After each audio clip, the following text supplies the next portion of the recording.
الحمدللہ رب العالمین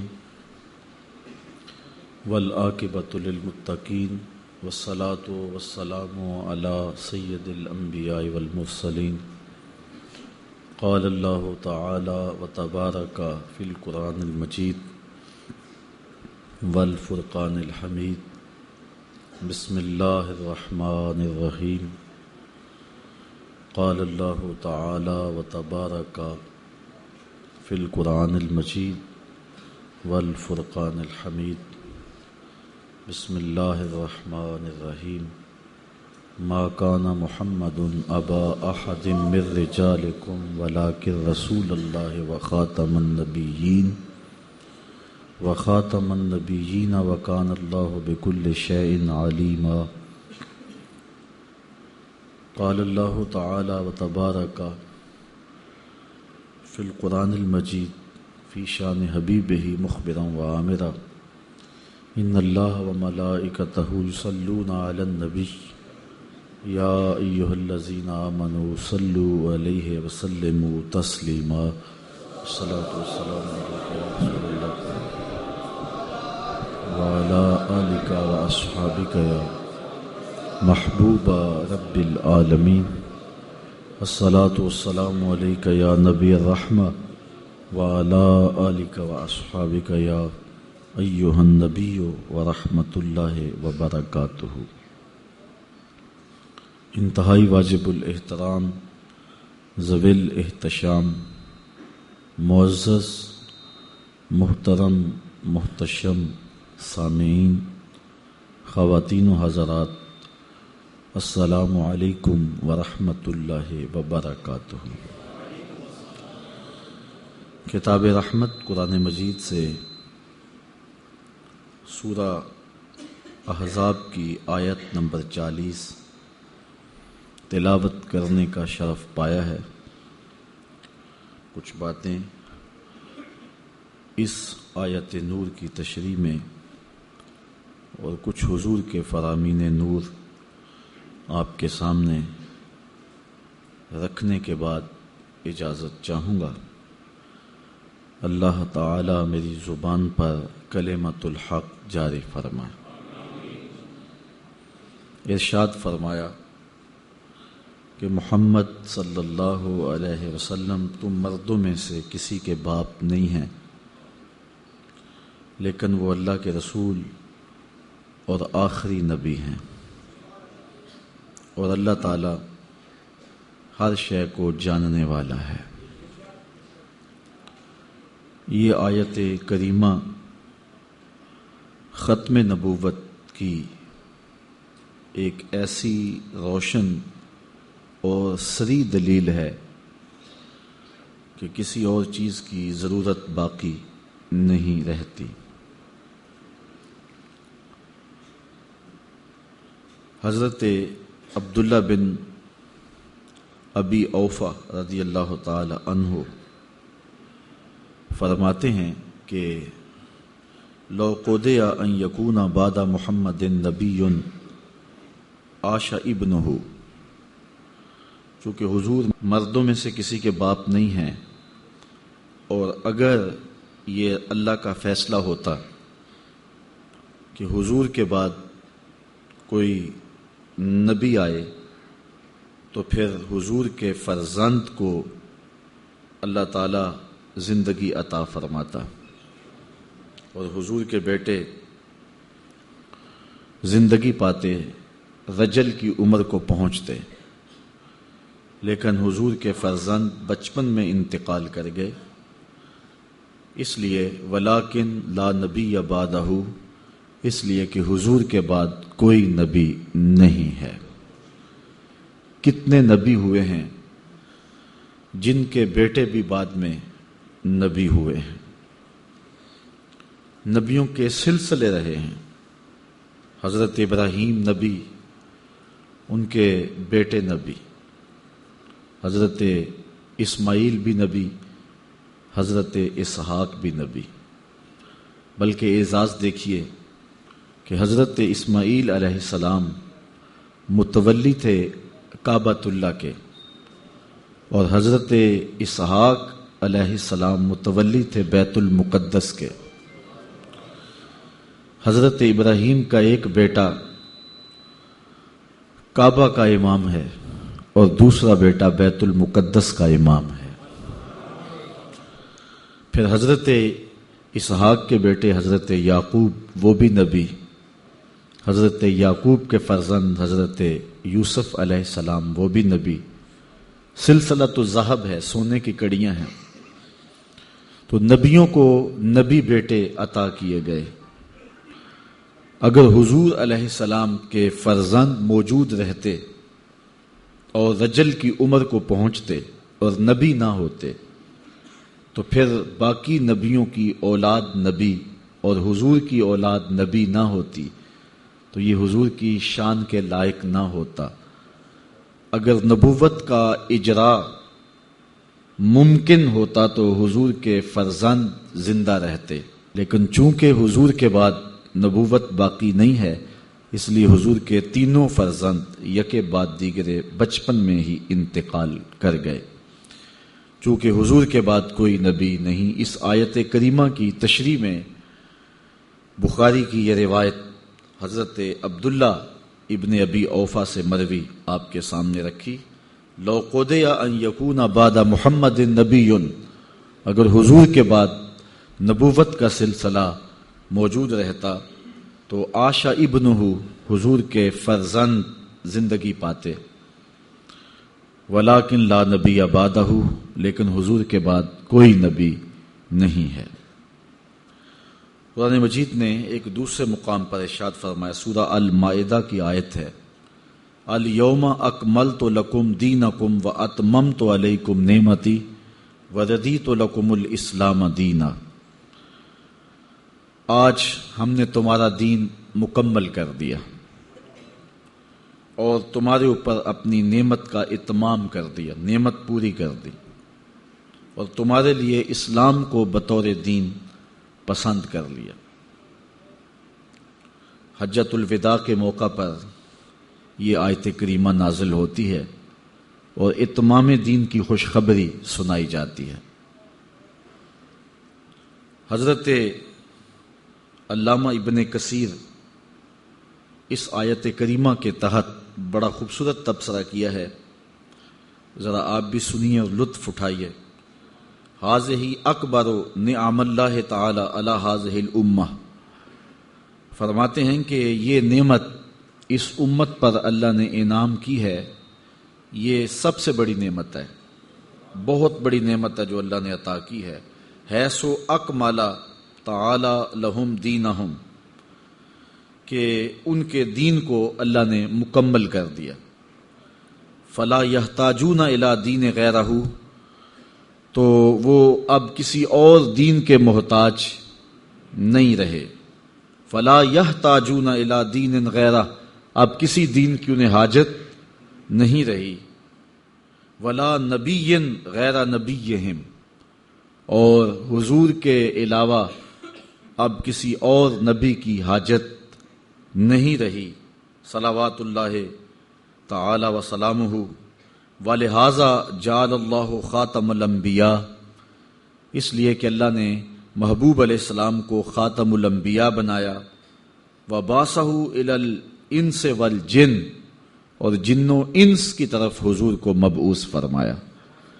اب اللہ تعالیٰ نے شریعت کا اتمام کر دیا، اور اقبال نے کتنا آفاقی شعر کہا، پس خدا بر ما شریعت ختم کرد، بر رسول ما رسالت ختم کرد۔ اللہ نے ہمارے اوپر شریعت ختم کر دی اور ہمارے رسول پہ رسالت ختم کر دی۔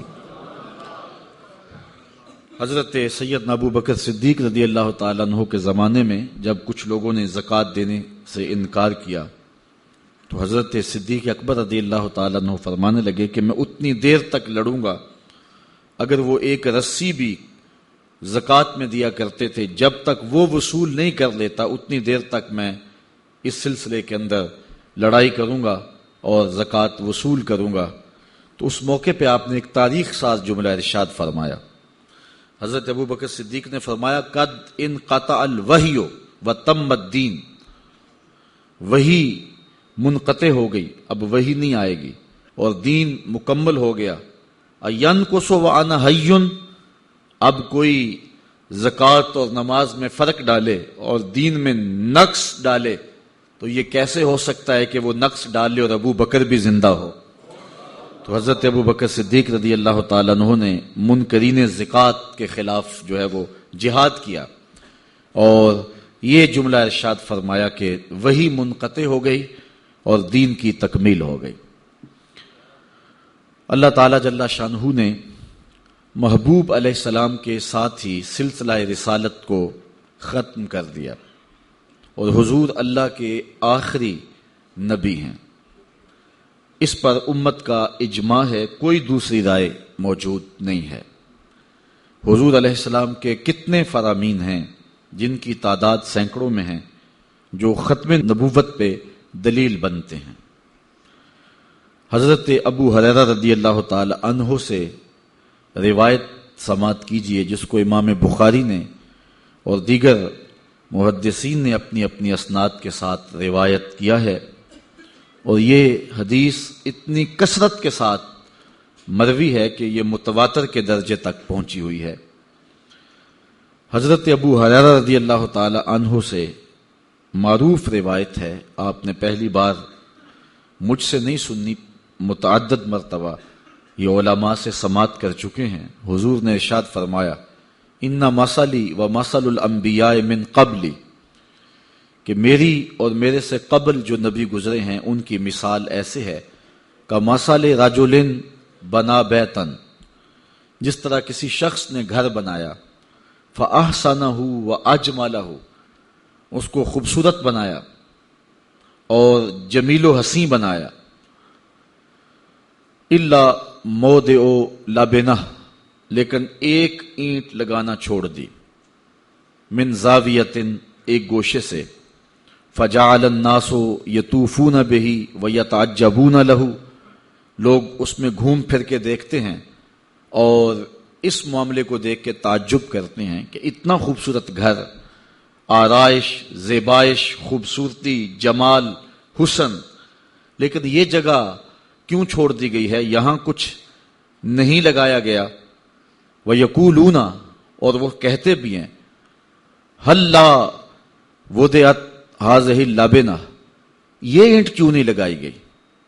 قَالَ، حضور نے ارشاد فرمایا، فَأَنَا اللَّبِنَةُ، میں قصر نبوت کی وہ آخری اینٹ ہوں، وَأَنَا خَاتَمُ النَّبِيِّينَ، اور میں آخری نبی ہوں۔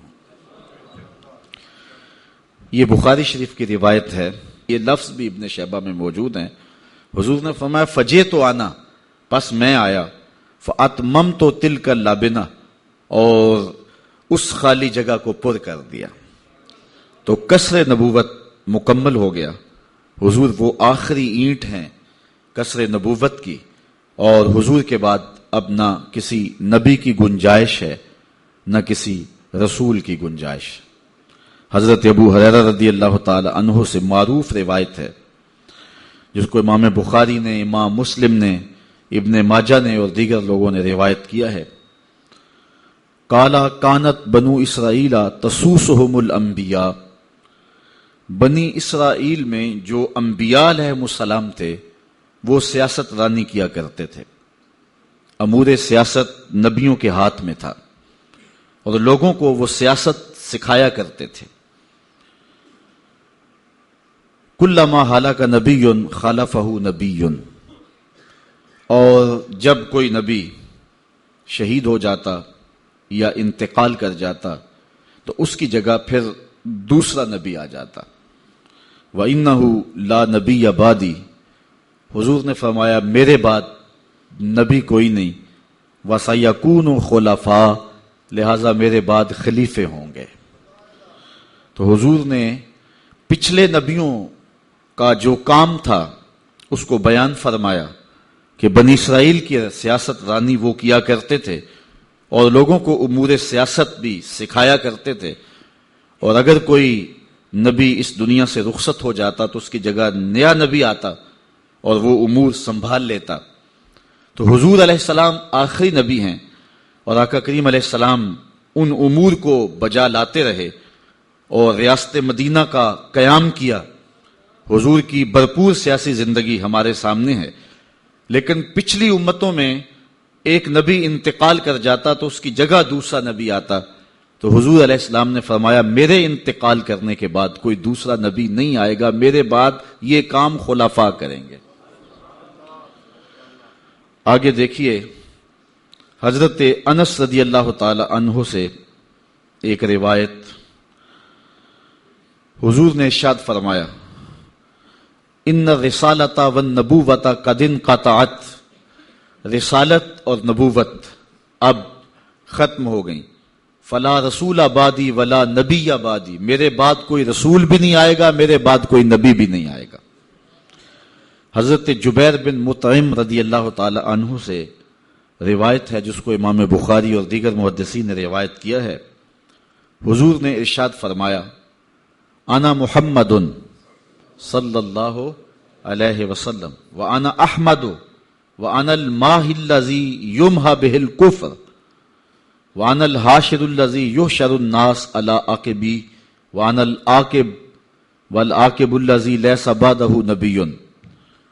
حضور نے ارشاد فرمایا کہ میں محمد ہوں صلی اللہ علیہ وسلم، وانا احمد، میں احمد ہوں، وانا الماحی، اور میں ماہی ہوں، الذی یمحى به الکفر، ماہی وہ ہوتا ہے جس کے آنے سے کفر مٹ جاتا ہے، وانا الحاشر، اور میں حاشر ہوں، پھر حاشر کی تشریح کی، الذی یحشر الناس علی عقبی، لوگوں کا حشر میرے پیچھے پیچھے ہوگا، اور پھر ارشاد فرمایا وانا العاقب، میں عاقب ہوں، اور پھر ارشاد فرمایا والعاقب الذی لیس بعدہ نبی، عاقب وہ ہوتا ہے جس کے بعد کوئی نبی نہیں ہوتا۔ تو حضور علیہ السلام وہ آخری نبی ہیں کہ جن کے بعد نبی نہیں ہے۔ آقا کریم علیہ السلام نے ارشاد فرمایا، حضرت عقبہ بن عامر رضی اللہ تعالی عنہ سے ترمذی میں یہ روایت موجود ہے، لو کان بعدی نبی لکان عمر بن الخطاب، اگر میرے بعد کسی کے سر پہ نبوت کا تاج سجنا ہوتا تو عمر بن خطاب کے سر پہ سجتا، چونکہ میرے بعد کوئی نبی نہیں ہے تو اس لیے عمر بھی نبی نہیں ہوں گے۔ اگر سجتا ہوتا کسی کے سر پہ نبوت کا تاج تو وہ عمر کے سر پہ سجتا۔ حضرت ابو ہریرہ رضی اللہ تعالی عنہ سے ایک اور روایت سنیے، حضور نے ارشاد فرمایا انا آخر الانبیاء وَإِنَّا مسجدی آخر المساجد، میں آخری نبی ہوں اور میری مسجد آخری مسجد ہے۔ اب یہاں سوال پیدا ہوا کہ مسجد نبوی کے بعد بھی تو بڑی مسجدیں بنی ہیں، تو حضور نے اس کو آخری مسجد کیوں ارشاد فرمایا؟ تو اس کی تشریح ایک دوسری روایت میں جو ام المومنین سیدہ عائشہ رضی اللہ تعالی عنہا سے مروی ہے، ان الفاظ کے ساتھ، ان کلمات نور کے ساتھ ہمیں ملتی ہے کہ حضور کا فرمان انا خاتم الانبیاء و مسجدی خاتم مساجد الانبیاء، میں آخری نبی ہوں اور میری مسجد نبیوں کی آخری مسجد ہے۔ اور ایک اور حدیث سنیے، آقا کریم نے کیا ارشاد فرمایا، اور اس سے مخاطب جو ہے وہ اپنی امت کو فرمایا، اور امت میں اور آپ بھی آتے ہیں، دعویٰ تو ہے، اللہ قبول فرمائے۔ حضور نے فرمایا انا آخر الانبیاء، میں آخری نبی ہوں، وانتم آخر الامم، اور تم آخری امت ہو۔ اور ایک روایت کے اندر یہ لفظ بھی موجود ہیں جس کو حضرت ابو قتیلہ رضی اللہ تعالی عنہ نے روایت کیا، امام طبرانی نے اپنی موجم میں اس کو اپنی سند کے ساتھ روایت کیا ہے۔ حضور نے فرمایا لا نبی بعدی ولا امت بعدکم، میرے بعد نبی کوئی نہیں، تمہارے بعد امت کوئی نہیں، پس خدا بر ما شریعت ختم کر، بر رسول ما رسالت ختم کر، اس نے ہمارے اوپر شریعت ختم کر دی اور رسول کریم پر رسالت کا اختتام فرما دیا۔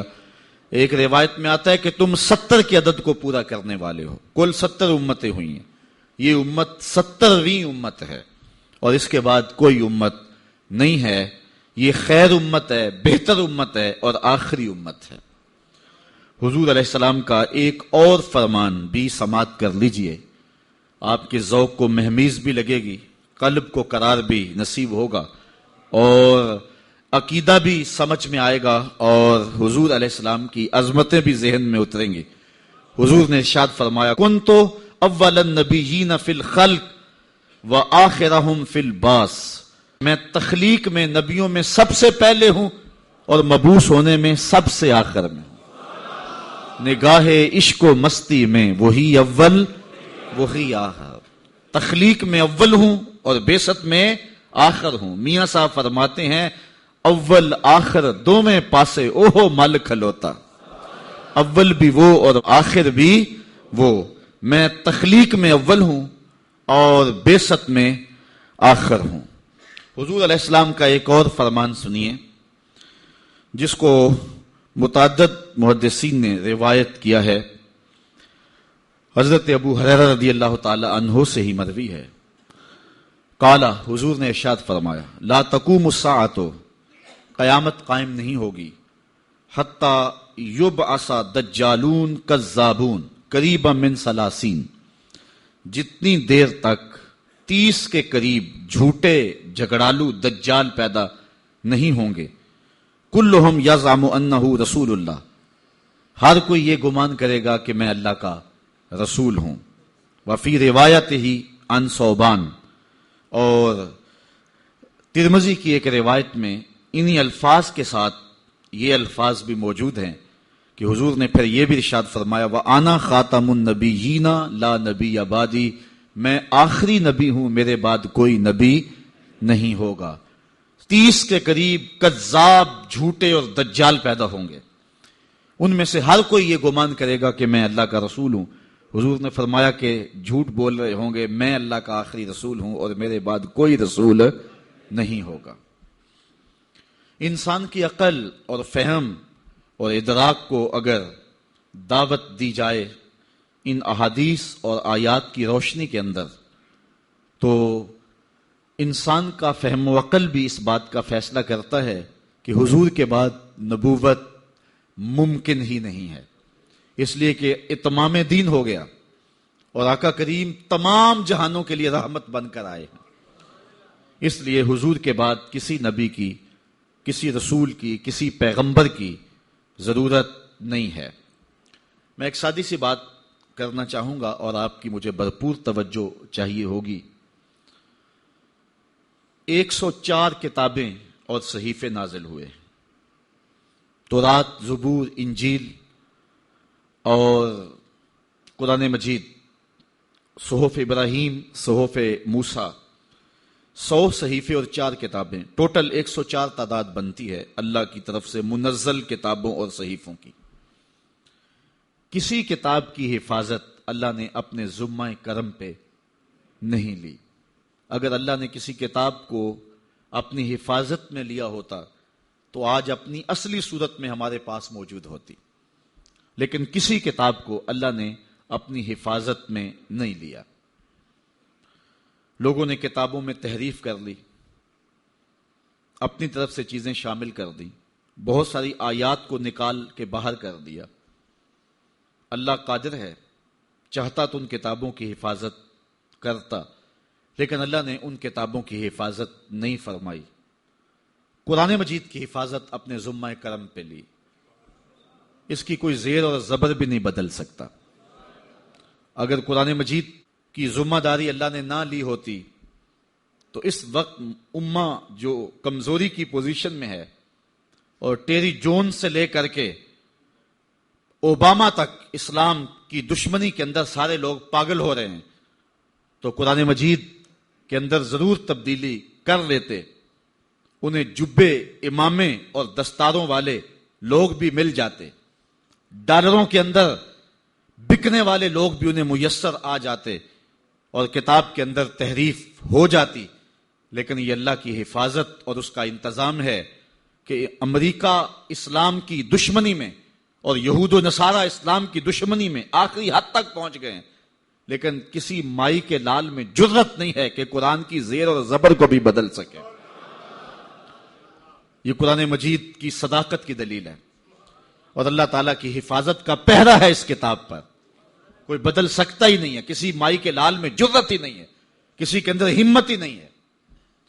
اللہ تعالیٰ نے اس کتاب کی حفاظت کے بہت سارے ظاہری طریقے بھی جو ہیں وہ اختیار فرمائے ہیں۔ ایک طریقہ یہ ہے کہ لاکھوں سینوں میں اس کتاب کو محفوظ کیا ہے۔ یہ جس دور سے ہم گزر رہے ہیں، یہ دور اسلام کے عروج کا دور نہیں ہے، یہ مسلمانوں کے زوال کا دور ہے۔ لاشیں کٹ کٹ کے گر رہی ہیں۔ کابل، کندھار، قلعہ جنگی، دشت لیلہ، افغانستان، عراق، برما، کشمیر، فلسطین، شام، پوری دنیا کو دیکھ لیں، امت مسلمہ جس پستی اور زبوحالی میں ہے، اور اس کے ذمہ دار ہم خود ہیں۔ ایک دوسرے کو ہم خود توڑ رہے ہیں۔ دو اسلامی ملک ہیں جو پوری امت کو مصیبت میں مبتلا جنہوں نے کر رکھا ہے۔ کاش کہ ان دو اسلامی ملکوں کی حکومتیں امت کی جان چھوڑ دیں۔ یہ فرقہ واریت کی جو جلتی ہوئی آگ ہے، اس کے پیچھے آپ کو یہ دو ملک ہی ملیں گے، اور جگہ جگہ شر اور فساد جو مچا ہوا ہے، تو یہ دو ممالک ہیں جو پوری دنیا کے اوپر فساد اور فرقہ وارانہ آگ کو ایندھن فراہم کرتے ہیں۔ اب آپ نے یہ ملاحظہ کیا، کیری جان نے جو کہا کہ دو ملکوں نے ہمیں کہا ہے کہ ہم آپ کو شام کے خلاف جتنا پیسہ چاہیے ہم فراہم کریں گے، اور دوسری جانب ایک دوسرا ملک ہے جو اس کے مخالف دھڑے کو ہر طرح کی دولت پیش کرنے کے لیے تیار ہے۔ اب غیروں کا شکوہ کیا کریں، ہم تو اپنوں کے ہاتھوں سے ستائے ہوئے ہیں۔ اقبال نے کہا تھا، آج یاد آ رہا ہے اقبال کا یہ شعر، گلا جفائے وفا نما جو حرم کو اہل حرم سے ہے، کسی بت کدے میں بیاں کروں تو صنم بھی کہہ دیں ہری ہری۔ آج جو کچھ کر رہی ہیں مقدس ملکوں کے کار پرداز، اور جس طرح امت مسلمہ کو توڑا جا رہا ہے، یہ دردناک کہانی ہے۔ اللہ ہدایت دے یا صالح حکومت نصیب فرمائے جو امت کی وحدت کی ضمانت بن جائیں اور امت کو ایک پلیٹ فارم پہ جمع کر دیں۔ تو بات کر رہا تھا، یہ دور امت کے عروج کا دور نہیں ہے، یہ امت کے زوال کا زمانہ ہے۔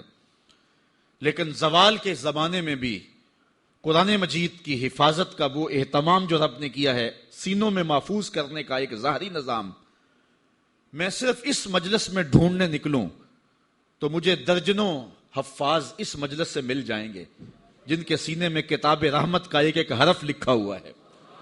تو یار، جب امت کے زوال کے زمانے میں قرآن مجید کی حفاظت کے لیے اتنے سینے ایک ایک مجلس میں موجود ہیں اور لاکھوں حفاظ پوری کائنات پہ آج بھی موجود ہیں، تو جب امت کے عروج کا زمانہ ہوگا تو پھر عالم کیا ہوگا، پھر کیفیت کیا ہوگی۔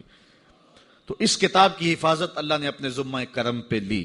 سوال یہ ہے کہ باقی کتابیں بھی تو اللہ کی کتابیں ہیں، لیکن اللہ نے ان کی حفاظت اپنے ذمہ کرم پہ کیوں نہیں لی، اور قرآن کی حفاظت اپنے ذمہ کرم پہ کیوں لی؟ یہ بات ذہن نشین رکھیں کہ قرآن مجید کو جو ہم افضل مانتے ہیں وہ اس لیے کہ اس کی تلاوت کا ثواب باقی کتابوں کی تلاوت سے زیادہ ہوتا ہے۔ نفس کلام میں تمام کتابیں برابر ہیں، نفس کلام میں فرق نہیں ہے، لیکن فضل ثواب کے اعتبار سے ہے۔ تمام کلام اللہ کا ہے، جس کتاب میں بھی ہو تو وہ برابر ہے، لیکن قرآن مجید کی فضیلت ثواب کی کثرت کی وجہ سے، قرآن مجید کی بعض صورتیں بعض صورتوں سے افضل ہیں، تو وہ بھی اس مفہوم میں ہیں کہ ان کی تلاوت کا ثواب زیادہ ہے۔ سورہ یاسین قرآن مجید کا دل ہے، اس کی تلاوت کرنے سے 10 مرتبہ قرآن مجید پڑھنے کا ثواب ملتا ہے۔ فضل و شرف کی مالک ہے یہ سورت، تو فضل و شرف ثواب کی کثرت و قلت کی وجہ سے ہے۔ تو ساری کتابیں اللہ کی، منزل من اللہ کلام اس کا، لیکن باقی کتابوں کی حفاظت اپنے ذمہ کرم پہ اس نے نہیں لی، قرآن کی حفاظت اپنے ذمہ کرم پہ لی۔ وجہ کیا ہے؟ اس کا جواب ہی ختم نبوت کی دلیل ہے۔ دوسری بات، جتنے بھی پیغمبر آئے ہیں، جتنے بھی رسول آئے ہیں، سب اللہ کے سچے رسول تھے۔ اللہ نے ان کی حفاظت اپنے ذمہ کرم پہ نہیں لی۔ لوگوں نے نبیوں کو شہید کر دیا، بنی اسرائیل نے 70 نبیوں کو شہید کیا۔ اللہ کے پیغمبر حضرت زکریا کے سر پہ آرا رکھ کے پاؤں تک چیر دیا گیا، اذیتوں سے دو چار ہوئے، شہید کر دیے گئے۔ لیکن حضور علیہ السلام کو میرے رب نے کہا، واللہ یعصمک من الناس، محبوب فکر نہیں کرنا، تیری حفاظت ہمارے ذمہ کرم پہ ہے۔ حضور خیمے میں تھے، باہر صحابی تلوار لے کے پہرا دے رہے تھے۔ جب یہ آیت کریمہ اتری، حضور نے خیمے کا پردہ سرکایا اور پہرے دینے والوں کو کہا چلے جاؤ، میری حفاظت اللہ نے اپنے ذمے لے لی ہے۔ پہرا دینے والوں کو کہا چلے جاؤ، میری حفاظت اللہ نے اپنے ذمہ کرم پہ لے لی ہے۔ تو حضور کی حفاظت اللہ نے اپنے ذمہ کرم پہ لی، باقی نبیوں کی حفاظت اپنے ذمہ کرم پہ نہیں لی۔ باقی نبی بھی تو اللہ کے نبی تھے، تو ان کی حفاظت اپنے ذمہ کرم پہ نہیں لی اور حضور کی حفاظت اپنے ذمہ کرم پہ لی۔ وجہ کیا ہے؟ اس کا جواب بھی ختم نبوت کی دلیل ہے۔ سادہ سا جواب ان دو باتوں کا، اگر پچھلی کتابوں میں تحریف ہو جاتی ہے کوئی بات نہیں، نئی کتاب آنے والی ہے۔ اگر کسی نبی کو شہید کر دیا جاتا ہے کوئی بات نہیں، اس کی جگہ نیا نبی آنے والا ہے۔ تو حضور علیہ السلام کے بعد نبی کوئی نہیں، قرآن کے بعد کتاب کوئی نہیں۔ اگر قرآن میں بھی تحریف ہو جائے تو قیامت تک آنے والے انسان روشنی کہاں سے تلاش کریں گے؟ اور اگر حضور کو بھی شہید کر دیا جاتا تو اتمام دین کون کرتا؟ اس لیے قرآن کی حفاظت بھی اللہ نے اپنے ذمہ کرم پہ لی اور صاحب قرآن کی حفاظت بھی اپنے ذمہ کرم پہ لی۔ یہ تو بات طے ہے کہ حضور کے بعد کوئی نبی نہیں ہے، کوئی رسول نہیں ہے۔ اور اگر کوئی کہے کہ میں ہوں تو وہ ایسے ہی ہے کہ جس طرح کسی نے کہا کہ وضو کے بغیر نماز نہیں ہوتی، تو ایک شخص اٹھ کے کھڑا ہو گیا، مولوی صاحب آپ غلط کہہ رہے ہیں، ہوتی کیوں نہیں؟ میں نے کئی بار پڑھی ہے۔ حقیقت یہ ہے کہ حضور کے بعد کوئی نبی نہیں، اور اگر کوئی شخص اعلان نبوت کرے تو وہ کذاب ہوگا، وہ جھوٹا ہوگا اور وہ دجال ہوگا۔ اور مخبر صادق نبی رحمت صلی اللہ علیہ وسلم نے اس کی خبر دے دی کہ میرے بعد 30 کے قریب دجال اور کذاب آئیں گے، اور ہر ایک گمان کرے گا کہ میں اللہ کا رسول ہوں۔ حضور فرمایا میں اللہ کا آخری رسول ہوں اور میرے بعد کوئی نبی نہیں ہے، آخری نبی ہوں، میرے بعد کوئی نبی نہیں ہے۔ حضور علیہ السلام کی حیات طیبہ کے اندر ہی مسیلمہ کذاب، اسود انسی اور سجا نامی بنو تمیم کی ایک خاتون تھی جس نے نبوت کا اعلان کر دیا۔ اسود انسی کو تو حضور علیہ السلام کے زمانے میں ہی قتل کر دیا گیا، اور مسیلمہ کذاب کو دور صدیقی میں حضرت خالد بن ولید رضی اللہ تعالی عنہ کی قیادت میں حضرت صدیق اکبر نے 10,000 صحابہ کو بھیجا کہ اس ظالم کا سر کاٹ کے آؤ، اور پھر مسلمانوں نے یمامہ کے مقام پہ جنگ یمامہ لڑی۔ 10,000 صحابہ جس میں حافظ تھے، قاری تھے، مفتی تھے، عزت والے صحابہ ختم نبوت کا پہرا دینے کے لیے نکلے، اور ناموس رسالت اور ختم نبوت کے لیے یہ پہلی جنگ تھی جو باقاعدہ ہوئی۔ اور یہ بھی آپ کو بتاؤں کہ حضور کی حیات طیبہ میں کل 27 جنگیں لڑی گئیں۔ 27 جنگوں کے اندر اتنے مسلمان شہید نہیں ہوئے جتنے صرف جنگ یمامہ میں شہید ہوئے۔ 1200 مسلمان شہید ہو گئے، جن میں قاری بھی تھے، مفتی بھی تھے، عالم بھی تھے، حافظ قرآن بھی تھے۔ 1200 صحابہ نے ختم نبوت کے لیے اپنی جان کے نذرانے پیش کیے۔ اچھا، انہوں نے یہ کیا کہ مسلمان اللہ اکبر کا نعرہ لگاتے تو وہ بھی آگے سے اللہ اکبر کا نعرہ لگاتے۔ البدایہ والنہایہ کے اندر ہے کہ حضرت خالد بن ولید نے حضرت صدیق اکبر کو کہا کہ اب کیا کریں، دوست اور دشمن کی پہچان ہی نہیں ہوتی، وہ بھی اللہ اکبر کا نعرہ لگائیں، ہم بھی اللہ اکبر کا نعرہ لگائیں، کیسے پتہ چلے دشمن کون ہے اور دوست کون ہے؟ تو حضرت صدیق اکبر نے جو پیغام بھیجا حضرت خالد بن ولید کو وہ سنیے، اور اگر ذوق آئے تو نعرہ محبت سے لگانا۔ حضرت صدیق اکبر نے حضرت خالد بن ولید کو لکھا کہ وہ جب اللہ اکبر کا نعرہ لگائیں تم یا محمد کے نعرے لگاؤ۔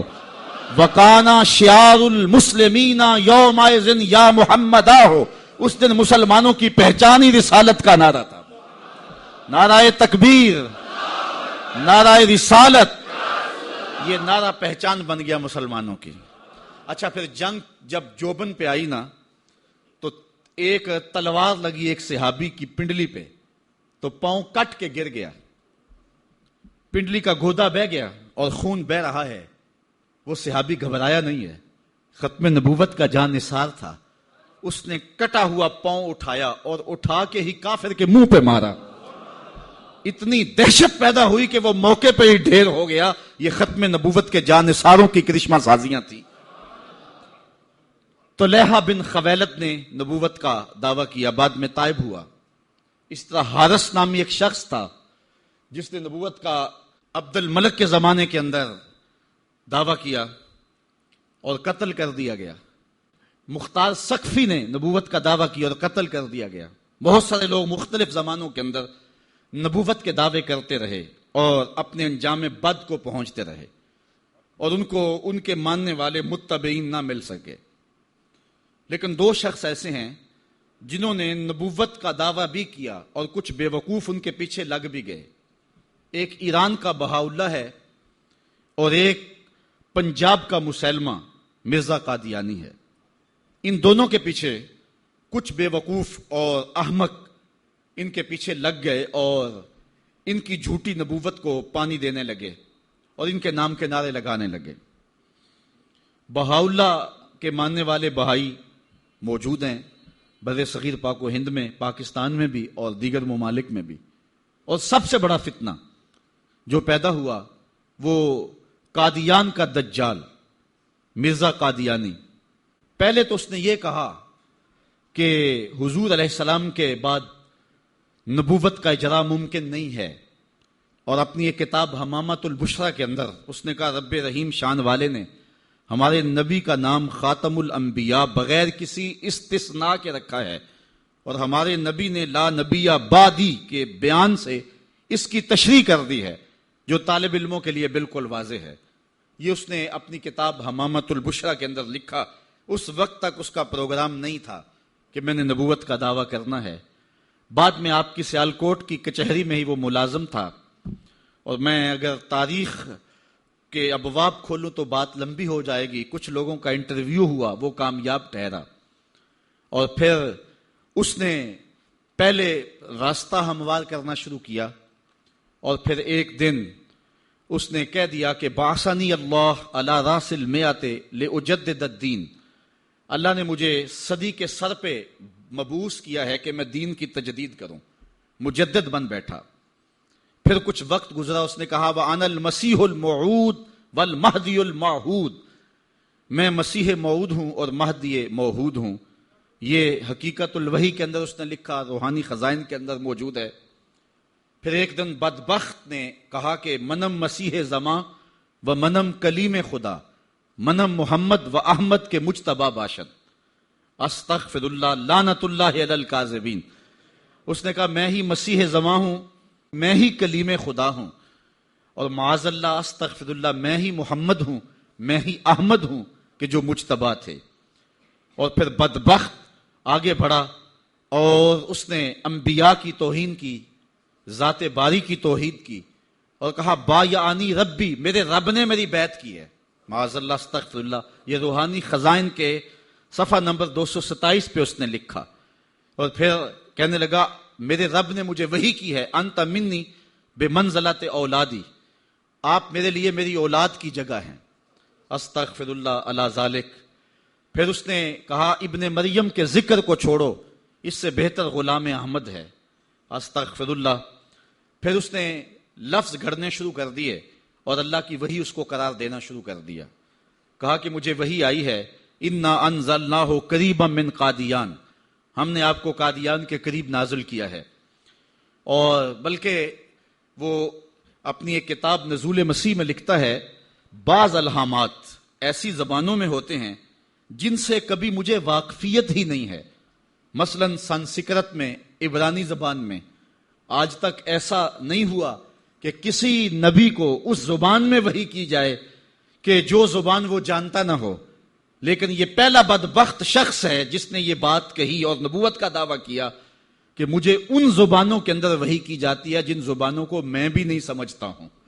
اب اس سے اس شخص کی حماقت اور اس کی بے وقوفی کا آپ اندازہ کر سکتے ہیں. میرے پاس اتنا وقت نہیں ہے کہ اس کے حفوات اور اس کی بکواسات کو آپ کے سامنے رکھوں، لیکن جو اس نے وحی کے نام سے لوگوں تک پہنچایا وہ گالیاں تھیں، وہ لغویات تھے، وہ الوہیت کی توہین پر مشتمل باتیں تھیں، انبیاء کی توہین تھی. صحابہ اور اہل بیت کی توہین تھی اور تضادات پر مشتمل باتیں تھیں.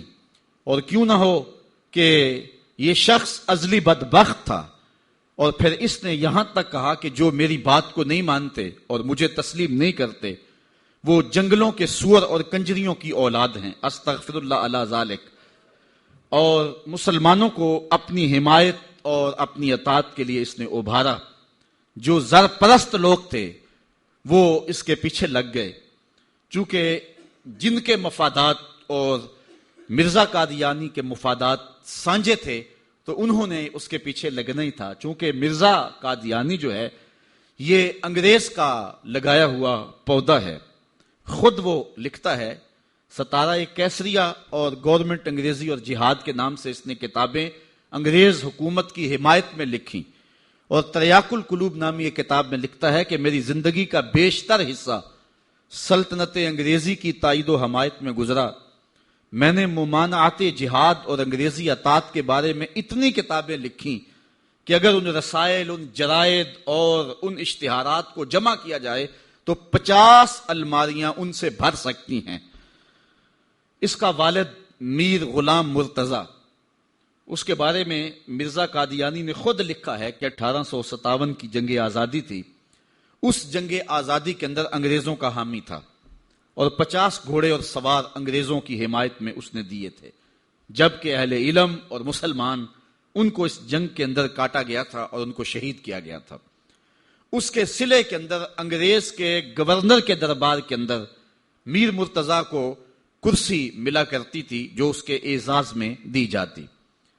مرزا قادیانی خود کہتا ہے اسلام کے 2 حصے ہیں، ایک اللہ کی اطاعت اور دوسری سلطنت کی اطاعت.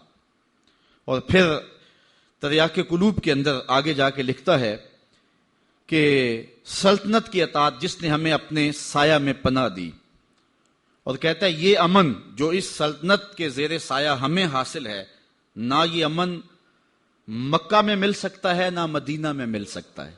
ظاہر ہے مکہ کے اندر کافر کو امن نہیں ملتا، مکہ کے اندر مصطفیٰ کے غلاموں کو ہی امن ملتا ہے.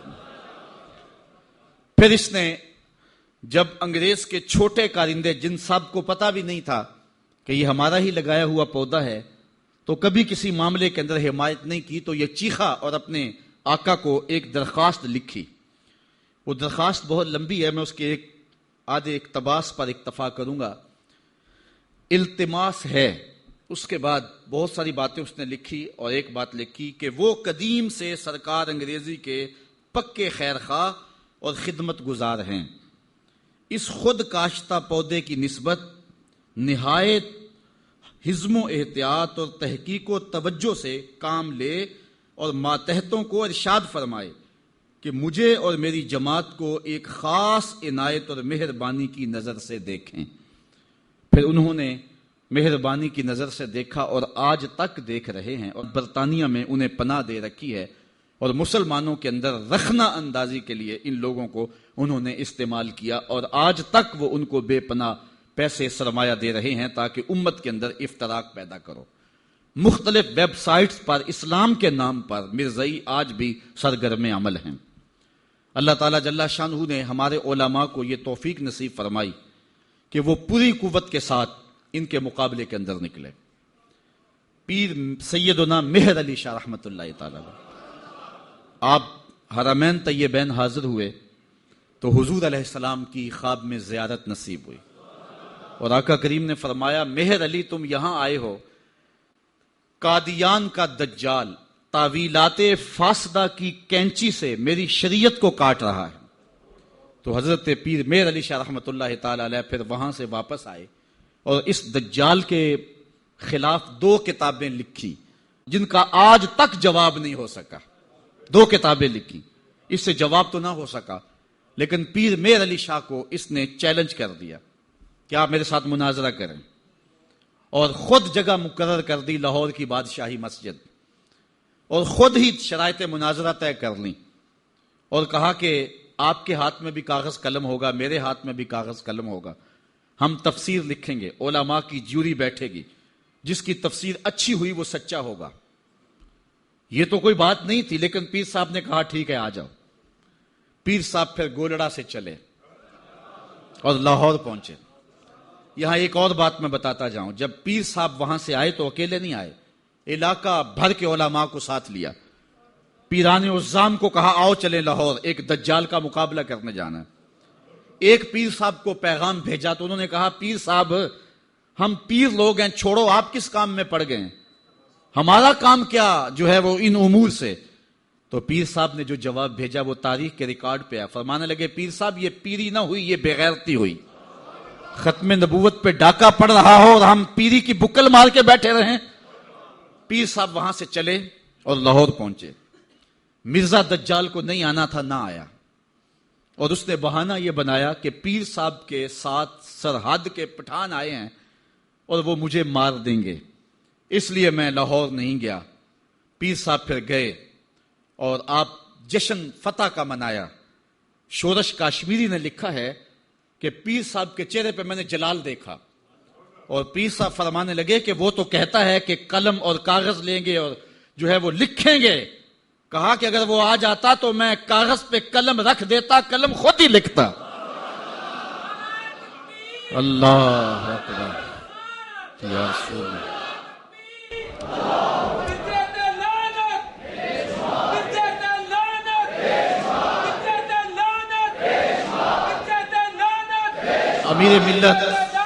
امیر ملت پیر سید جماعت علی شاہ رحمۃ اللہ تعالی علیہ، آپ نے فرمایا ان قریب ذلیل ہو کے مرے گا۔ پھر جہاں مرا آپ کو پتا ہے، گندگی میں لتھڑا ہوا تھا، تڑپتا ہوا مرا۔ اعلی حضرت شیر ربانی میاں شیر محمد شرک پوری فرماتے ہیں میں نے دیکھا ہے، چونکہ صاحب کش بزرگ تھے، کہ قبر میں بھی بھولے کتے کی طرح بھونک رہا ہے اور اس کے منہ سے جھاگ نکل رہی ہے، ذلیل و رسوا ہے قبر میں بھی، جب تک رہا ذلیل و رسوا رہا۔ اللہ تعالیٰ جل شانہ دی علماء کو طاقت دی، انہوں نے ناطقہ بند کر کے رکھ دیا۔ پھر جب پاکستان بنا تو سب سے زیادہ جن لوگوں نے مخالفت کی پاکستان کی وہ مرزائی تھے، پاکستان کے حق میں انہوں نے ووٹ نہیں دیا۔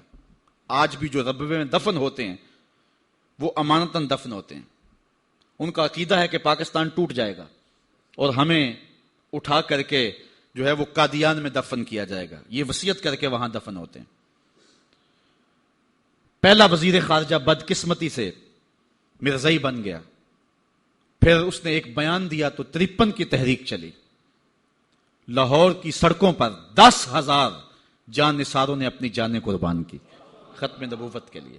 وہ لمحے ہم نہیں بھول سکتے ہیں، تاریخ سے آج بھی حرارت نکل رہی ہے کہ ایک خاتون اپنے بیٹے کو بیانے کے لیے لے جا رہی تھی، ارمانوں سے اس بیوہ نے اپنا بیٹا پالا تھا، آج سیرے لگا کر کے اس کی بارات لے جا رہی تھی کہ جب مال روڈ پہ پہنچی تو تڑ تڑ گولیوں کی آواز آنے لگی، روک کے پوچھا کیا ماجرا ہے، کہا ختم نبوت پہ لوگ جانے وار رہے ہیں۔ اس نے بارات سے معذرت کی، بیٹے کے سر سے سیرا اتارا اور کہا بیٹے میں دودھ معاف نہیں کروں گی اگر حضور کے نام پہ جان نہیں وار دے گا، تجھے میں شہادت کا دولہا بنانا چاہتی ہوں۔ اچھا جب وہ زخموں سے چور ہو کے گرا، دور ماں کھڑی منظر دیکھ رہی تھی، اس نے ماں کو پکار کے کہا امی بھاگ کے آ، دیکھ کہ میری پشت پہ کوئی گولی تو نہیں لگی، تیرے پتر نے ساری گولیاں سینے پہ کھائی ہیں۔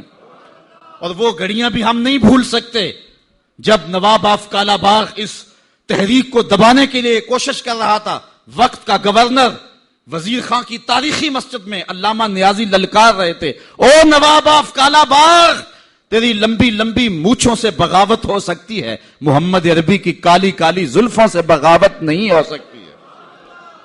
پھر ایک ڈی ایس پی کے قتل پر علامہ نیازی ماخوذ ہوئے، جیل میں چلے گئے، سزائے موت ہو گئی۔ پیرزادہ اقبال احمد فاروقی نے لکھا ہے کہ ہم 9 عمر تھے، علامہ نیازی سے ملنے گئے تو جس شخص کو سزائے موت ہوئی ہے اور حضور کے نام پہ ہوئی ہے، جب اچانک اس کے چہرے کو دیکھا تو ہمارے اوپر ایک وحشت طاری ہوگی، دہشت طاری ہوگی، ہم رونے لگے۔ نیازی صاحب نے جو قمیض پہنی تھی وہ جیلیوں والا لباس، چونکہ قادآور تھے تو پیٹ ننگا ہو رہا تھا، تو نیازی صاحب ہمارے قریب آئے تو ہمارے سر پہ شفقت کا ہاتھ رکھا اور ہمیں تسلی دینے لگے۔ اللہ ہوتا یہ ہے کہ جب کوئی جیل میں پہنچ جائے اور اسے سزا موت ہو جائے تو اس کا خون گھٹ جاتا ہے، لیکن تاریخ کا ریکارڈ ہے کہ علامہ نیازی کا خون بڑھ گیا تھا۔ جس دھج سے کوئی مقتل میں گیا وہ شان سلامت رہتی ہے، اس جان کی کچھ پرواہ ہی نہیں، یہ جان تو آنی جانی ہے۔ تو جب کہتے ہیں ہم لرز گئے تو نیازی صاحب نے ہمارے سر پہ ہاتھ رکھ کے مسکرا کے کہا، او بیٹو ان کا لباس مجھے پورا نہیں آتا، پھانسی کا پھندا کیسے پورا آئے گا؟ اور پھر زمانے نے دیکھا کہ باعزت اور باوقار علامہ نیازی جو ہیں وہ باہر تشریف لائے۔ سلسلہ چلتا رہا۔ جب بھٹو کا دور آیا 74 کے اندر نشتر کالج کے کچھ طلبہ مری جا رہے تھے، ربوے سے گزرے تو مرزائی غنڈوں نے ان کو جو ہے وہ سب و شتم کیا اور غوب و زود کیا، ان کو مارا زخمی کر دیا۔ تو تحریک پھر دوسری بار جو ہے وہ مرزائیت کے خلاف اٹھ کھڑی ہوئی، جو کراچی سے خیبر تک پورے بانکپن کے ساتھ چلی۔ اللہ تعالیٰ رحمت نازل کرے علامہ نورانی کی قبر پہ۔ انہوں نے علماء کے دستخط کے ساتھ جو ہے وہ اسمبلی کے اندر درخواست جمع کروائی مرزائیوں کو اقلیت قرار دینے کے لیے، قرارداد پیش کی۔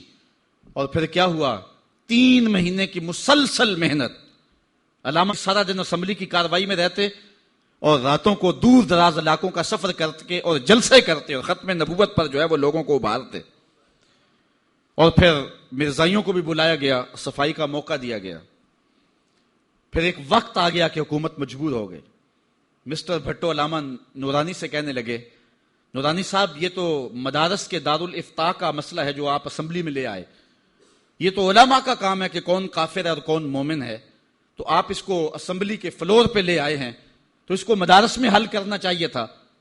تو حضرت علامہ نورانی نے جو جواب دیا وہ بڑا خوبصورت تھا۔ فرمانے لگے، بھٹو صاحب مجھے ایک بات بتا دیں، آپ منتخب وزیر اعظم ہیں، اگر آپ کے مقابلے میں کوئی کرسی بچھا کے بیٹھ جائے تو آپ اس کے بارے میں کیا رائے رکھتے ہیں؟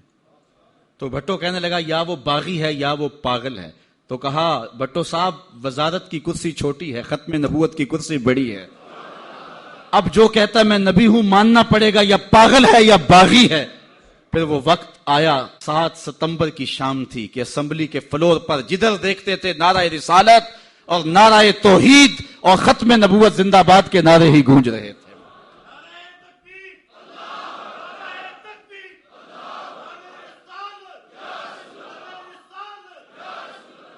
علماء کہتے ہیں کہ جو شخص حضور کی ذاتی خدمت کرنا چاہتا ہے وہ ختم نبوت پہ کام کرے، اور جو شخص ختم نبوت پہ کام کرتا ہے، اعلی حضرت پیر میر علی شاہ صاحب فرماتے ہیں اس کی پشت پہ حضور کا ہاتھ ہوتا ہے۔ اللہ اکبر، یہ اللہ توفیق نصیب فرمائے جس کو یہ چھوٹی سعادت نہیں ہے۔ آج مرزائی جس رنگ اور روپ کے اندر کام کر رہے ہیں، ان کا ہر مقام پہ راستہ روکنا ہمارا فرض ہے اور حضور کے ساتھ وفا کا تقاضا ہے۔ یہ جو پل پلا پن ہے یار، وہ بھی انسان ہے، اور ان کو کیوں جو ہے وہ مطعون کیا جاتا ہے؟ مرزا قادیانی کے اس لفظ کو سن لیں، اس نے کہا جو مجھے نہیں مانتے وہ کنجریوں کی اولاد ہے اور وہ جنگلوں کے سور ہیں۔ اب کوئی بھی غیرت مند شخص مرزا قادیانی کے خلاف دل میں نرم گوشہ نہیں رکھ سکتا ہے، اور مرزا قادیانی خود بھی کافر ہے اور جو اس کو نبی رسول پیغمبر مانے وہ بھی کافر ہے۔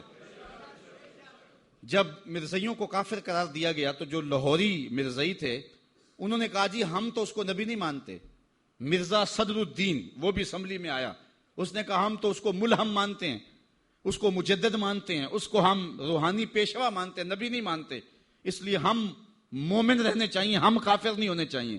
تو مسلمانوں نے کہا تم تو اسے ملہم، اسے مقتدا اور امام اور مرشد مانتے ہو، جو شخص کو مسلمان مانے وہ بھی کافر ہے کیونکہ اس نے دعوی نبوت کیا ہے۔ تو مرزائی کافر، مرزائیوں کو جو کافر نہ مانے وہ بھی کافر ہے اور دار اسلام سے خارج ہے۔ آج روشن خیالی اور نرم دلی کی بات کی جاتی ہے، میں پوچھتا ہوں علامہ اقبال سے بھی بڑا کوئی روشن خیال ہو سکتا ہے؟ علامہ اقبال جسٹس سید آغا جو کہ لاہور ہائی کورٹ کے جسٹس تھے، انہوں نے رؤسائے لاہور کی دعوت کی، اقبال بھی مدعو تھے، تشریف لے گئے۔ جب وہاں پہنچے تو حکیم نور الدین جو کہ مرزا قادیانی کا خلیفہ تھا وہاں کرسی کے اوپر بیٹھا ہوا تھا، مہمانوں کے اندر وہ بھی بیٹھا ہوا تھا۔ علامہ اقبال جا کے جسٹس سید آغا کو دیکھا، رنگ سرخ ہے، کہا جسٹس آغا گناہگار ضرور ہوں لیکن حضور کا بے وفا نہیں ہوں۔ اگر اس بدبخت کو بلانا تھا تو پھر اقبال کو کیوں بلایا؟ اقبال تو ساری زندگی درس ہی یہ دیتا رہا کہ محمد سے وفا تو نے تو ہم تیرے ہیں، یہ جہاں چیز ہے کیا لوح و قلم تیرے ہیں۔ تو کہا یہ کیسے ہو سکتا ہے کہ میں حضور سے بے وفائی کروں؟ حکیم نور الدین نے سمجھا میری خیر نہیں ہے، اب ذلت سے نکالا جائے گا، خود اٹھ کے کھسک گیا۔ تو علامہ اقبال کہنے لگے کہ میں گناہ گار ضرور ہوں لیکن حضور کی چوکھٹ کا وفادار ہوں۔ جسٹس سید آغا کو یہ معذرت کرنا پڑی کہ آپ کا دل دکھا ہے، میں اس کو بلایا نہیں تھا، وہ از خود کسی کے ساتھ آ گیا تھا۔ تو یہ اقبال کی غیرت عشق رسول ہے کہ جہاں مرزائی بیٹھا ہو اقبال اس ٹیبل پہ نہیں بیٹھتا، جہاں مرزائی بیٹھا ہو اس مجلس میں اقبال نہیں بیٹھتا۔ تو ہم کہیں جی وہ رشتہ داری ہے، جنازے میں چلے گئے، جی میں نے پڑھا نہیں تھا، میں ایک نکر میں کھڑا رہا لیکن رشتہ داری تھا، مجبور ہو گیا، گنبد خضرا کے مکین تجھے دیکھ رہے تھے۔ ہمارے قبلہ استاد رحمت اللہ تعالی علیہ کسی جنازے میں نہیں گئے تو کسی نے ان کو کہا مفتی صاحب یہ آپ نے کیا کیا، محلے داری بھی تو کوئی چیز ہوتی ہے۔ تو مفتی صاحب برجستہ فرمانے لگے صاحب دینداری بھی تو کوئی چیز ہوتی ہے۔ تو لوگ کہتے ہیں رشتہ داری کوئی چیز ہوتی ہے، میں کہتا ہوں دینداری کوئی چیز ہوتی ہے۔ غیرت ہے بڑی چیز جہان تگو دو میں، اقبال نے کہا تھا غیرت ہے بڑی چیز جہان تگو دو میں، پہناتی ہے درویش کو تاجے سرے دارا۔ جس میں دینی غیرت نہیں ہے اس کے پاس کچھ بھی نہیں ہے۔ مرزائی کل بھی گستاخ رسول تھے، مرزائی آج بھی گستاخ رسول ہے۔ غیر ملک جانے کے لالچ میں ایک سیکنڈ کے لیے بھی مرزائی کوئی اپنے آپ کو لکھتا ہے تو مرزائی ہو جاتا ہے۔ چند ٹگوں کے لیے ختم نبوت سے بغاوت، یہ ایک مومن کی شان نہیں ہو سکتی ہے۔ جو اپنے آپ کو لکھتا ہے باغی ختم نبوت کا اور مرزائی لکھ دیتا ہے وہ فوراً مرزائی ہو جاتا ہے، دارا اسلام سے خارج ہو جاتا ہے۔ ہم کل بھی حضور کے نام کے وفادار تھے، ہم آج بھی حضور کے نام کے وفادار ہیں۔ آؤ مل کے اقبال کا شعر اقبال کے شہر میں ایک ترانے کی صورت میں پڑھ لیتے ہیں کہ محمد سے وفا تو نے تو ہم تیرے ہیں، یہ جہاں چیز ہے کیا لوح و قلم تیرے ہیں۔ وآخر دعوانا ان الحمدللہ رب العالمین۔ آفاق کے ہر ہر گوشے میں قرآن سنا کر دم لینا، اب رکنا نہیں، اب تھمنا نہیں، فردوس میں جا کر دم لینا۔ آفاق کے ہر ہر گوشے میں قرآن سنا کر دم لینا، اب